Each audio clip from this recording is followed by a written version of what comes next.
ನಮ್ದು ಇಷ್ಟ ಕವರ್ ಆಗ್ತೈತಿ ನಮ್ಮ ಕಾಲಿನ ಹೊಸ ಮಕ ಆಯ್ತು ಏನೋ ಹೊಸ ಮಕ ಏನೋ ಸ್ಕ್ಯಾಮ್ ಆಯ್ತು ಅದು. ಹೌದು ಹೊಳಮಳ ಅಡ್ಡಾಡಕತ್ತ ಹೌದ್ರಿ ಅಕ್ಕ ಹೊಳಮಳ ಇನ್ಕಮ್ ಮುಂದೆ ಅಡ್ಡಾಡೇನ್ರಿ ಏನೋ ಸ್ಕ್ಯಾಮ್ ಆಯ್ತು. ಇಲ್ಲ ಅಡ್ಡಾಡೇನ್ರಿ ಪಾಪ ಹುಡುಗಿ ಒಳಗೆ ಹೋಗಿದ್ರಿ ಹೌದು ಇಲ್ಲ ಸ್ಕ್ಯಾಮ್ ಮಾಡ್ಯ ತೊಗೊಂಡೋಗೇನ್ರಿ ಅಕ್ಕ ಹಸುಬದನ್ರಿ ಅಕ್ಕ ಈ ಏರಿಯಾದ ಹೊಲ ಅಲ್ರಿ ಇವ ಅಲ್ಲ ನೋಡ್ರಿ ಆ ಗೇಟ್ ಕಡೆ ಹೋಗ್ಕ ನೋಡ್ರಿ ಮತ್ತೆ ಅಲ್ಲ ಗೇಟ್ ಒಳಗಿಂದ ಎತ್ತೇನ್ರಿ ಹುಡುಗಿನ ಪಾಪ ಗೇಟ್ ತೆಗ್ದಿಲ್ಲ ಅದು ಏನು ನಡೀತಾವ ನೋಡ್ರಿ ಹೊರಗೆ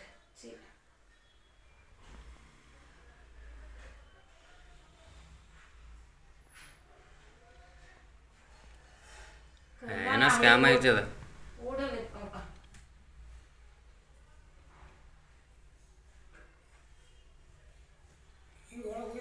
ಏ ಅಂಕಲ್ ಏನೋ ನೀವು ಏನ್ ಮಾಡ್ಯಾನ ಅಲ್ಲಿ ಹೊಳಮಳ ಅಡ್ಡಾಡ್ದಂಗ ಮಾಡ ಹುಡುಗಿನ ಕೈ ಹಿಡಿದು ಮ್ಯಾಗ ಎತ್ಕೊಂಡಾನ ಏನೋ ಹೇಳಿದ ಹೇಳಿ ಕಳ್ಸ ಹುಡುಗಿ ಕಡೆ ಹೇಳಿ ಕಳ್ಸಕ್ಕೆ ಇಲ್ಲ ಯಾರೋ ಮ್ಯಾಲ ಹತ್ತದೇನು ಎತ್ಕೊಂಡಾನ ಗೇಟ್ ಮ್ಯಾಗಿಂದ ಹಾಸಿ ಎತ್ಕೊಂಡ ಕಡೆಯಿಂದ ಬಂದ ನೋಡೋ ಸುಶ್ ಹಿಂದೆ ಹೋಗಿ ಈಚ ಕಡೆ ಐತೆ ರೈಟ್ ಯಾರು ರೈಟ್ ಹೌದಾ ಹೊತ್ಕೊಂಡು ಹೋಗ್ಕ ನೋಡಲ್ಲಿ ಏನೋ ಕೊಡಿಸ್ತೀರ ಅಂತ ಹೇಳಿರ್ಬೇಕು ಮನುಷ್ಯ. ಪಾಸ್ ಮಾಡಿ ಜೂಮ್ ಮಾಡಿ ಹೌದು ಓಡಾಕತ್ತ ಓಡಾಕತ್ತವ ಓಡಾಕ ಮಾನ್ಯ ವೀಕ್ಷಕರೇ, ಅಳಿದು ಉಳಿದವರು ಕಂಡಂತೆ ಸ್ವಾಗತ ಸುಸ್ವಾಗತ. ರಾಜ್ಯವೇ ಬೆಚ್ಚಿ ಬೀಳಿಸಿದಂಥ ಒಂದು ಘಟನೆ ನಿನ್ನೆ ಹುಬ್ಬಳ್ಳಿಯಲ್ಲಿ ನಡೀತೆ. ವಿಶೇಷ ಅಂತ ಹೇಳಿದ್ರೆ ಈ ಕೇಸಿನಲ್ಲಿ ಕೊನೆಗೂ 6ರಿಂದ 7 ಗಂಟೆ ಒಳಗಿನ ಎನ್ಕೌಂಟ್ರು ಮಾಡಿಬಿಡ್ತಾರೆ ಯಾವ ಮಗುವಿನ ಜೀವ ತೆಗೆದಿದ್ದ. ಅದೆಲ್ಲಕ್ಕಿಂತ ಹೆಚ್ಚಾಗಿ ಈ ವ್ಯಕ್ತಿ ಆ ವಿಕೃತ ಮೆರೆದಿದ್ದ ಅನ್ನೋದಕ್ಕೆ ಇಲ್ಲಿ ದೊಡ್ಡ ಮಟ್ಟದ ಸಾಕ್ಷಿ ಒತ್ತಾಗಿದ್ದಂತ ಹೇಳಿದ್ರೆ ಅಲ್ಲಿರುವಂಥ CCTV. ಯಾಕಂತ ಹೇಳಿದ್ರೆ ಏನು ಈ ವ್ಯಕ್ತಿ ಹುಬ್ಬಳ್ಳಿಯ ವಿಜಯನಗರದ ಮನೆಗೆ ಬರ್ತಾನೆ. ಮನೆ ಅಂದರೆ ತುಂಬ ದೊಡ್ಡ ಏರಿಯಾ, ಇದು ಬಡಾವಣೆ. ಇದೇ ಭಾಗದಲ್ಲಿ ಒಂದು ಮನೆಯಲ್ಲಿ ಇವರ ತಾಯಿ ಒಳಗೆ ಕೆಲಸ ಮಾಡ್ತಿರ್ತಾರೆ. ಅವರು ಬೇರೆ ಊರಿನಿಂದ ವಲಸೆ ಬಂದು ಹುಬ್ಬಳ್ಳಿಗೆ ಬಂದಿರ್ತಾರೆ. ಹುಬ್ಬಳ್ಳಿಗೆ ಬಂದಂಥದ್ದು ಕೂಲಿ ಕಾರ್ಮಿಕರ ಕುಟುಂಬ. ಯಾಕಂದ್ರೆ ಅವರ ಏನು ಆ ಮಗು ಡೆತ್ ಆಗುತ್ತೆ, ಆ ಮಗುವಿನ ತಂದೆ ಪೇಂಟ್ರು, ತಾಯಿ ಮನೆಗೆಲ್ಸ ಮಾಡೋರು. ಇಲ್ಲ ಅಂದರೆ ಸಿಟಿಯಲ್ಲಿ ನಿಮ್ಗೆಲ್ಲ ಗೊತ್ತು ಜೀವನ ನಡೆಯುವುದಿಲ್ಲ. ಆಗ ತಾಯಿ ಏನು ಮಾಡ್ತಾರೆ ಅಂದರೆ 5-6 ವರ್ಷದ ಮಕ್ಕಳಿದ್ರೆ ಏನು ಮಾಡ್ತಾರೆ ಅಂದರೆ ಮನೆ ಮುಂದೆನೆ ಆಟ ಆಡ್ಲಿಕ್ಕೆ ಬಿಡ್ತಾರೆ. ಅಂದರೆ ತಾವೆಲ್ಲಿ ಕೆಲಸ ಮಾಡ್ತಿರ್ತಾರೆ ಆ ಮನೆ ಮುಂದೆ ಆಟ ಆಡ್ಲಿಕ್ಕೆ ಬಿಡ್ತಾರೆ. ಆಟ ಆಡ್ಲಿಕ್ಕೆ ಬಿಟ್ಟಂತವ್ರು ತಾವು ಒಳಗೆ ಆ ಮನೆ ಕೆಲಸ ಮಾಡ್ತಿರ್ತಾರೆ. ಆ ಮಗುದು ಏನು ಸೌಂಡ್ ಏನು ಕೇಳೋದಿಲ್ಲ, ಏನು ಆಟ ಆಡೋ ಸದ್ದು ಕೇಳಲಿಲ್ಲ ಅಂತ ಹೊರಗೆ ಬಂದು ನೋಡ್ತಾರೆ, ಮಗು ಇರುವುದಿಲ್ಲ. ಮಗು ಯಾವಾಗ ಇರುವುದಿಲ್ಲ, ಗೇಟಿನ ಹತ್ರ ಅವ್ರು ನೋಡ್ತಾರೆ, ಗೇಟ್ ಹಾಗೆ ಹಾಕಿದ್ದೇ ಇರುತ್ತೆ, ಗೇಟು ತುಂಬಾ ದೊಡ್ಡದಾಗಿರುತ್ತೆ. ಆಗ ಅವರು ಸಡನ್ ಆಗಿ ಮಗು ಎಲ್ಲೋಯ್ತು ಅಂತೇಳಿ ಜೋರಾಗಿ ಯಾವಾಗ ಕಿರ್ಚಾಡ್ಲಿಕ್ಕೆ ಶುರು ಮಾಡ್ತಾರೆ, ಆಗನೇ ಮುಂದಿನ ಮನೆಯಲ್ಲಿದ್ದಂಥ CCTVಯನ್ನ ನೋಡ್ತಾರೆ. ಆ CCTVಯಲ್ಲಿ ಒಬ್ಬ ವ್ಯಕ್ತಿ ಬರ್ತಾನೆ. ಅಂದ್ರೆ ಬೆಳಗ್ಗೆ 10:30ಯಿಂದ 11 ಸುಮಾರು ಬಂದಂತವನು ಹಿಂದೆ ಮುಂದೆ ಓಡಾಡ್ತಾನೆ. ಓಡಾಡ್ದಂತವನು ಸುಮಾರು ಹೊತ್ತು ಅಲ್ಲಿ ನೋಡ್ತಾನೆ, ಇಲ್ಲಿ ನೋಡ್ತಾನೆ. ಅದಾದ್ಮೇಲೆ ಏನ್ ಮಾಡ್ಬಿಡ್ತಾನೆ ಅಂದ್ರೆ ಆ ಗೇಟಿಂದ ಹೀಗೇ ನೋಡ್ತಾನೆ. ಅಂದ್ರೆ ಅವನ ಮನಸ್ಥಿತಿ ಅಲ್ಲೇ ಗೊತ್ತಾಗುತ್ತೆ, ಅವನೊಬ್ಬ ವಿಕೃತ ಅಂತ ಹೇಳಿ ಗೇಟಿನ ಹತ್ರ ನೋಡ್ತಾನೆ. ಆ ಮಗು ಆಟ ಆಡೋದನ್ನ ನೋಡ್ತಾನೆ. ಯಾವಾಗ ಆಟ ಆಡುವುದನ್ನ ನೋಡ್ತಾನೆ, ಆ ಗೇಟ್ ಹತ್ರ ಹೋಗ್ತಾನೆ, ಚಾಕ್ಲೇಟ್ ಅನ್ನ ಕೊಡ್ತಾನೆ. ಯಾಕಂದ್ರೆ ಈ ರೀತಿ ಎಮೋ ಇರುವಂತವ್ರು ಚಾಕ್ಲೇಟು ಈ ರೀತಿ ವಸ್ತುಗಳನ್ನ ಇಟ್ಕೊಂಡಿರ್ತಾರನ್ನುವಂಥದ್ದು ಎಕ್ಸ್ಪರ್ಟ್ಸ್ ಹೇಳ್ತಾರೆ. ಆ ಚಾಕ್ಲೇಟ್ ತಗೊಳ್ಳಿಕ್ಕೆ ಆ ಮಗು ಬರುತ್ತೆ. ಯಾವಾಗ ಆ ಚಾಕ್ಲೇಟ್ ತಗೊಳ್ತಾರೆ, 5 ವರ್ಷದ ಮಗುಗೆ ಏನು ಗೊತ್ತಾಗತ್ತೆ ಯಾರು ಏನು ಏನಂತೇಳಿ, ಯಾರೋ ಚಾಕ್ಲೇಟ್ ಕೊಟ್ಟಲ್ಲ ಅಂತೇಳಿ. ಆಗ ಏನು ಮಾಡ್ತಾನೆ, ಮತ್ತೆ ಆ ಗೇಟ್ ಏನು ತುಂಬಾ ದೊಡ್ಡದಾಗಿರುತ್ತೆ ಅದರ ಪಕ್ಕದಲ್ಲಿ ಬಂದು ಒಂದು ಅದಕ್ಕೆ ಚಿಕ್ಕದಾಗಿ ಗೋಡೆ ಇರುತ್ತೆ, ಆ ಗೋಡೆನೆ ಏರ್ತಾನೆ. ಮತ್ತೆ ಮಗು ಏನೋ ಚಾಕ್ಲೇಟ್ ಕೊಡ್ತಾನಂತೇಳಿ ಹತ್ರ ಬರೆದ ಕೂಡಲೇನೆ ಆ ಮಗುವನ್ನ ಎತ್ಕೊಳ್ತಾನೆ. ಎತ್ಕೊಂಡು ಕೂಡ್ಲೇನೆ ಎತ್ಕೊಂಡು ಏನ್ ಮಾಡ್ತಾನೆ, ಕೆಳಗಿಳಿದಂತವನು ಹೀಗೆ ನಡ್ಕೊಂಡು. ಇಲ್ಲಿ ನಾವೊಂದು ವಿಚಾರ ಮಾಡಬೇಕಿಲ್ಲಿ, ಎನ್ಕೌಂಟರ್ ಸರಿಯಾದ ವ್ಯಕ್ತಿದಾಗಿದೆ ತಪ್ಪಾಗಿದೆ ಅಂದ್ರೆ ಇಲ್ಲಿ ಹೇಳುತ್ತೆ ಎನ್ಕೌಂಟರ್ ಸರಿಯಾದ ವ್ಯಕ್ತಿದೇ ಆಗಿದೆ. ಯಾಕಂದ್ರೆ ಈ ಮನುಷ್ಯ ಇವಂದು ಎಮೋನೆ ಇದು ಇರುತ್ತನ್ನುವಂಥದ್ದು ಅಲ್ಲೇ ಸಾಕ್ಷಿ ಗೊತ್ತಾಗುತ್ತೆ. ಯಾಕಂದ್ರೆ ಅವನು ಗೇಟ್ ಓಪನ್ ಮಾಡುವುದಿಲ್ಲ. ಆ ಗೇಟನ್ನು ಓಪನ್ ಮಾಡಿದ್ರೆ ಸದ್ದಾಗುತ್ತೆ. ಸದ್ದಾದ್ರೆ ನಾನು ಆ ಮಗುನ ಎತ್ಕೊಂಡು ಹೋಗ್ಲಿಕ್ಕೆ ಆಗುದಿಲ್ಲ ಅಂತ ಅವನಿಗೆ ಗೊತ್ತಿರುತ್ತೆ. ಇಲ್ಲ ಅಕ್ಕಪಕ್ಕದವರು ತುಂಬಾ ಜನನಿಬಿಡ ಪ್ರದೇಶ, ಯಾರಾದರೂ ಮನೆಯವರು ನೋಡ್ತಾರನ್ನುವಂಥದ್ದು ಅವನಿಗೆ ವ್ಯವಸ್ಥಿತವಾಗಿ ಅವನ ಮನಸ್ಸಲ್ಲಿರುತ್ತೆ. ಹೀಗಾಗಿ ದೊಡ್ಡ ಮಟ್ಟದಲ್ಲಿ ಇವನು ವ್ಯವಸ್ಥಿತವಾಗಿ ಸಂಚು ಮಾಡಿರ್ತಾನೆ. ಅದರ ಅರ್ಥ ಇವನು ಈ ರೀತಿಯ ಸುಮಾರು ಕೇಸ್ ಮಾಡಿರಬಹುದು ಅನ್ನುವಂಥದ್ದು ಈಗ ಬರುವಂತ ಮಾಹಿತಿ. ಯಾಕಂತ ಹೇಳಿದ್ರೆ ಈ ಕೇಸಿಗೆ ತಾಳೆ ಮಾಡಿದ್ರೆ ಒಂದು ಚಿಕ್ಕದಾಗಿ ಹೇಳ್ಬಿಡ್ತೇನೆ. ಒಂದು ಕೇಸನ್ನ ಬೆಂಗಳೂರಿನಲ್ಲಿ ಮಧ್ಯರಾತ್ರಿಯಲ್ಲಿ ಒಬ್ಬ ಬೀಟ್ ಪೊಲೀಸರು ಒಬ್ಬ ವ್ಯಕ್ತಿ ಸಿಗ್ತಾನೆ ಏರ್ಪೋರ್ಟ್ ರಸ್ತೆ ಅಂದ್ರೆ ನಂದಗುಡಿ ಭಾಗದಲ್ಲಿ. ಸಿಕ್ಕಂತವನ್ನ ಪೊಲೀಸರು ಏನ್ ಮಾಡ್ತಾರೆ, ರಾತ್ರಿ ಎತ್ಕೊಂಡು ಪೊಲೀಸ್ ಸ್ಟೇಷನ್ಗೆ ತರ್ತಾರೆ. ಸ್ಟೇಷನ್ಗೆ ತಂದ ಕೂಡಲೇನೆ ಅವನು ಇದೇ ರೀತಿ ಸಂಶಯಾಸ್ಪದವಾದ ವ್ಯಕ್ತಿ ಇರ್ತಾನೆ, ಚೆನ್ನಾಗಿ ಹಾಕೊಂಡು ರುಬ್ತಾರೆ. ರುಬ್ಬಿದ ಕೂಡಲೇನೆ ಅವನು ಬಾಯಿ ಬಿಡ್ತಾನಂತ ಹೇಳಿದ್ರೆ ಪೊಲೀಸರು ಕೂತ್ಕೊಂಡವ್ರು ಅಲ್ಲೇ ಕೂತ್ಕೊಂಡ್ ಬಿಡ್ತಾರೆ. ಕೆಲವೊಬ್ರಂತೂ ದಂಗಾಗ್ಬಿಡ್ತಾರೆ, ಯಾರಪ್ಪ ಇವನ್ನ ಯಮಾನ ಹಿಡ್ಕೊಂಡ್ ಬಂದ್ವಲ್ಲ ಅಂತೇಳಿ. ಯಾಕಂದ್ರೆ ಅವನು 28 ಕೊಲೆ ಕೇಸುಗಳನ್ನ ಬಾಯಿ ಬಿಡ್ತಾನೆ. ಈ 28 ಕೊಲೆ ಕೇಸಿನಲ್ಲಿ ಅವನು ಹೆಣ್ಣು ಮಕ್ಕಳ ಕೊಲೆನೇ ಮಾಡಿರ್ತಾನೆ. ಅವನು ನಾಗರಾಜ್ ಅಂತೇಳಿ ತಮಿಳ್ನಾಡಿನವನಾಗಿರ್ತಾನೆ. ತಮಿಳ್ನಾಡಿನಲ್ಲಿ 5 ಕೊಲೆಗಳನ್ನ ಮಾಡಿದ್ರೆ ಕರ್ನಾಟಕದಲ್ಲಿ 23 ಕೊಲೆಗಳನ್ನ ಮಾಡಿರ್ತಾನೆ. ಯಾವ ರೀತಿ ಕೊಲೆ ಮಾಡ್ತಾನೆ ಅಂತ ಹೇಳಿದ್ರೆ ಹೆಣ್ಣು ಮಕ್ಕಳ ಕೊಲೆ ಮಾಡಿರ್ತಾನೆ. ಯಾಕೆ ಕೊಲೆ ಮಾಡ್ತಾನಂತ ಹೇಳಿದ್ರೆ ಅವನು ವಿಕೃತ ಕಾಮಿ ಆಗಿರ್ತಾನೆ.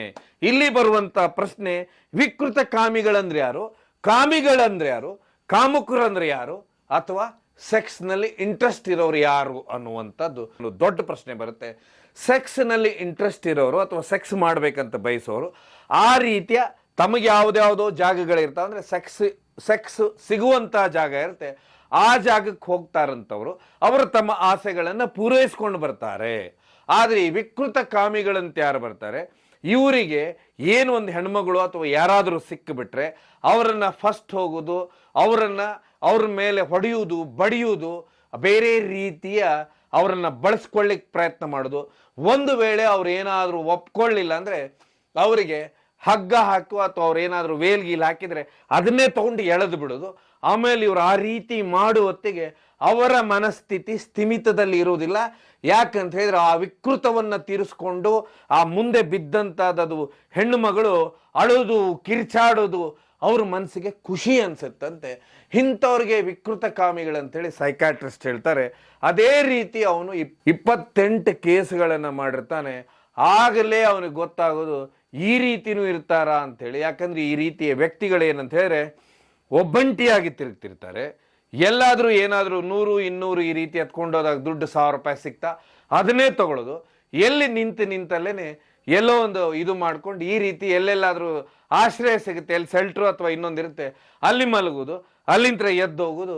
ಇದೇ ಇವ್ರದ್ದೊಂದು ಎಮೋ ಆಗಿರುತ್ತೆ. ಅಂದ್ರೆ ಇವ್ರಿಗೆ ಆ ರೀತಿ ಯಾರಾದ್ರೂ ಸಿಕ್ಕರು ಅಂತ ಹೇಳಿದ್ರೆ ಅವ್ರಿಗೆ ಅದೇ ಮನಸ್ಸಿಗೆ ಸಮಾಧಾನ ಆಗುವಂತದ್ದು.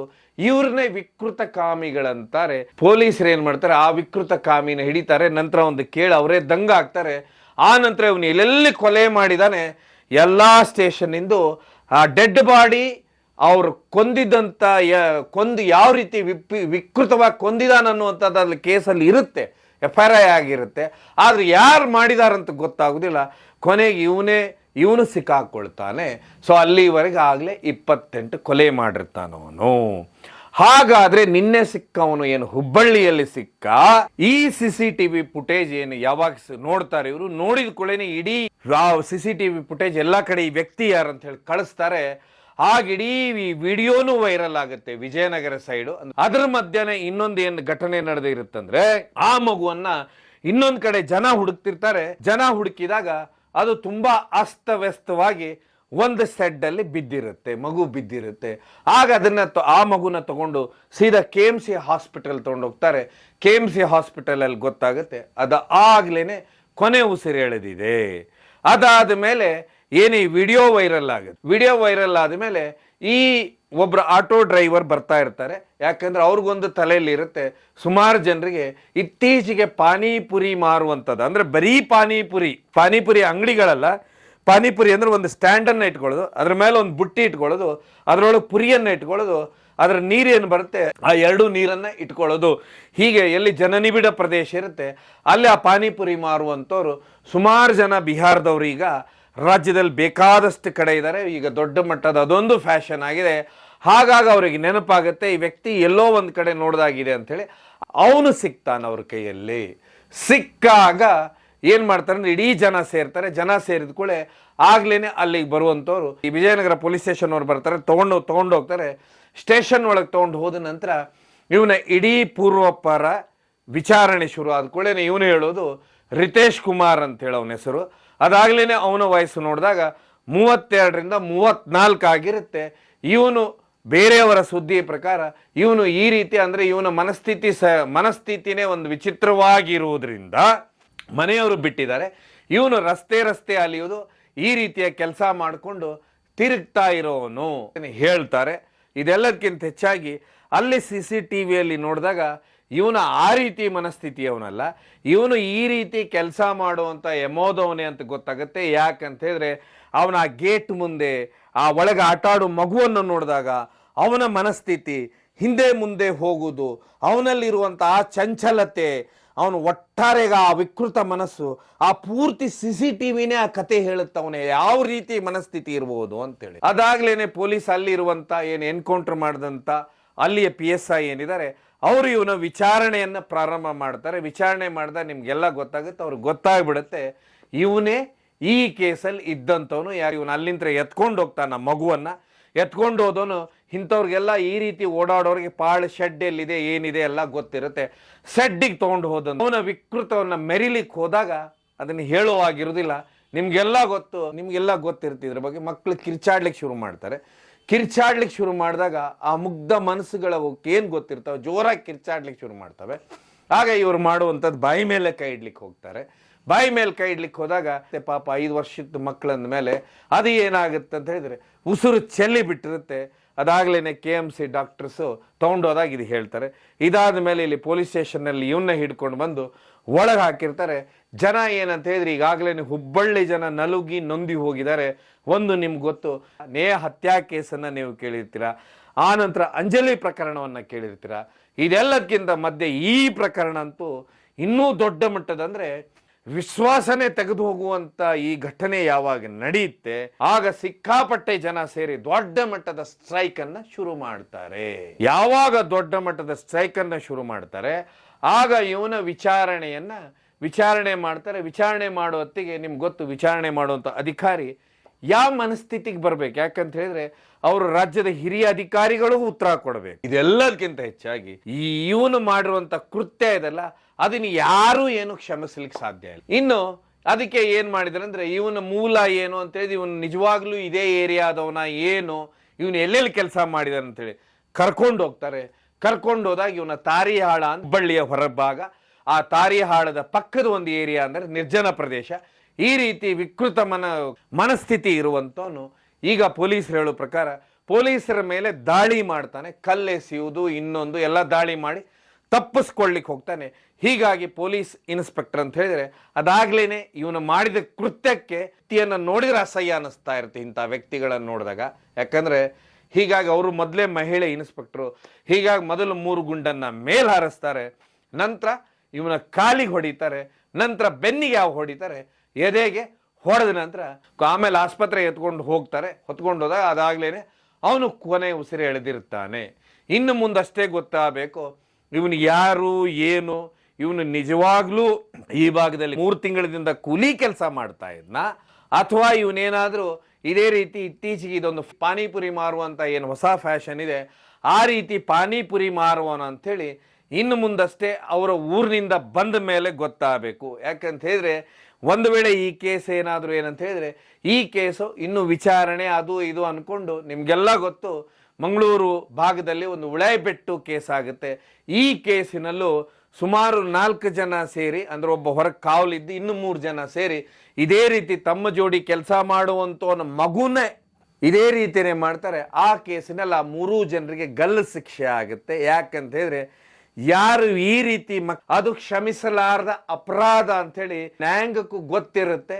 ಹೀಗಾಗಿ ನಿನ್ನೆ ಏನು ಒಂದು ಎನ್ಕೌಂಟರ್ ಮಾಡಿದ್ದಾರೆ, ಇದು ಒಂದು ಈ ರೀತಿಯ ಜನರೇನಿರ್ತಾರೆ ಈ ರೀತಿ ವಿಕೃತ ಕಾಮಿಗಳು ವಿಕೃತ ಮನಸ್ಥಿತಿಯವರು ಹೊಸ ಸಂದೇಶ ಎಚ್ಚರಿಕೆಯಾಗಲಿ. ಯಾಕಂದ್ರೆ ಈ ರೀತಿಯ ಕೇಸುಗಳು ಸುಮಾರು ನಡೀತಾನೆ ಇರ್ತವೆ. ಆದ್ರೆ ಇದು ಎಲ್ಲೂ ನಮ್ಗೆ ಏನಾಗುತ್ತೆ ಅಂದ್ರೆ ಎಷ್ಟೋ ಕೇಸ್ ನಾನು ಹಿಂದೆನೇ ಹೇಳಿದೆ 28 ಮರ್ಡರ್ ಮಾಡಿದವನು ಅವನು ಸಿಕ್ಕ ಮೇಲೆ ಗೊತ್ತಾಗುತ್ತೆ ಅವನು 28 ಮರ್ಡರ್ ಮಾಡ್ದಂತ ಈ ರೀತಿ ಮನಸ್ಥಿತಿ ಅವನು. ಅದೇ ರೀತಿ ಈ ವ್ಯಕ್ತಿಯ ಎನ್ಕೌಂಟರ್ ಇವತ್ತು ಪೊಲೀಸ್ ಇಡೀ ಇಲಾಖೆಗೆ ಹ್ಯಾಟ್ಸ್ ಅಪ್ ಹೇಳ್ತಾ ಇದ್ದಾರೆ. ವಿಶೇಷವಾಗಿ ಇಲ್ಲಿ ಎನ್ಕೌಂಟರ್ ಮಾಡಿದಂಥವ್ರಿಗೆ ಪೊಲೀಸರಿಗೆ ಯಾರು ಬೆಳಗ್ಗೆ ಇದ್ರ ವಿರುದ್ಧ ಪ್ರತಿಭಟನೆ ಮಾಡುವಂತ ಹುಬ್ಬಳ್ಳಿ ಜನತೆ ಏನಿತ್ತು ಇಡೀ ಪೊಲೀಸ್ ತಂಡಕ್ಕೆ ಸಂಜೆ ಆದ ಕೂಡಲೇ ಹ್ಯಾಟ್ಸಪ್ ಹೇಳಿದರು. ಯಾಕಂದರೆ ಒಂದು 7 ಗಂಟೆ ಒಳಗೆ ಈ ಎನ್ಕೌಂಟರ್ ನಡೆದು ಹೋಗುತ್ತೆ. ಆದರೆ ಈ ರೀತಿ ಜನರಿಗೆ ಬುದ್ಧಿ ಕಲಿಸಲೇಬೇಕು ಅಂತಾರೆ. ಆಮೇಲೆ ಇದೆಲ್ಲಕ್ಕಿಂತ ಹೆಚ್ಚಾಗಿ ಈ ವ್ಯಕ್ತಿಗೆ ಎನ್ಕೌಂಟರ್ ಮಾಡಿದ್ದು ಸರಿಯಾಗಿದೆ. ಯಾಕಂದ್ರೆ ಒಂದು ಇಡೀ CCTV ಅವನೇನೋ ದೃಶ್ಯಾವಳಿಗಳಿದಾವಲ್ಲ, ಅದರಿಂದ ಅರ್ಥವಾಗುತ್ತೆ ಇವನೊಬ್ಬ ವಿಕೃತ ಕಾಮಿ, ವಿಕೃತ ಮನಸ್ಥಿತಿಯನ್ನು ಇರುವಂಥವನಂಥೇಳಿ ಈಗ ದೊಡ್ಡ ಮಟ್ಟದ ಸುದ್ದಿ. ಈಗ ದೊಡ್ಡ ದೊಡ್ಡ ಎಕ್ಸ್ಪರ್ಟ್ಸ್ ಹೇಳ್ತಾರೆ ಇದೆಲ್ಲಕ್ಕಿಂತ ಹೆಚ್ಚಾಗಿ ಇನ್ನು ಮುಂದೆ ಅವನ ಊರಿನಿಂದ ಬಿಹಾರ್ನಿಂದ ಬಂದ ನಂತರ ಇವನ ಮನಸ್ಥಿತಿ, ಇವನು ಈ ರೀತಿ ಎಷ್ಟು ಅಪರಾಧಗಳನ್ನು ಮಾಡಿದ್ದಾನೆ, ಆಮೇಲೆ ಇವನ ಹಿನ್ನೆಲೆ ಏನು ಅನ್ನೋದಿನ್ನು ಸಂಪೂರ್ಣ ತನಿಖೆಯಿಂದ ಗೊತ್ತಾಗಬೇಕಂತ ಹೇಳ್ತಾ ಕರ್ನಾಟಕ ಪೊಲೀಸರಿಗೆ ಒಂದು ಹ್ಯಾಟ್ಸಪ್ ಹೇಳುವ ನಾವು ನೀವೆಲ್ಲ ಸೇರಿಕೊಂಡು ಪೊಲೀಸರ ಕಾನೂನು ಕ್ರಮಕ್ಕೆ ಹ್ಯಾಟ್ಸಪ್ ಹೇಳ್ತಾ ಈ ಕಾರ್ಯಕ್ರಮನ ಮುಗಿಸ್ತೇನೆ. ಕಾರ್ಯಕ್ರಮ ನೋಡಿದ್ದಕ್ಕೆ ಧನ್ಯವಾದ. ಇದು ಕೇವಲ ಜನಜಾಗೃತಿಗೋಸ್ಕರ.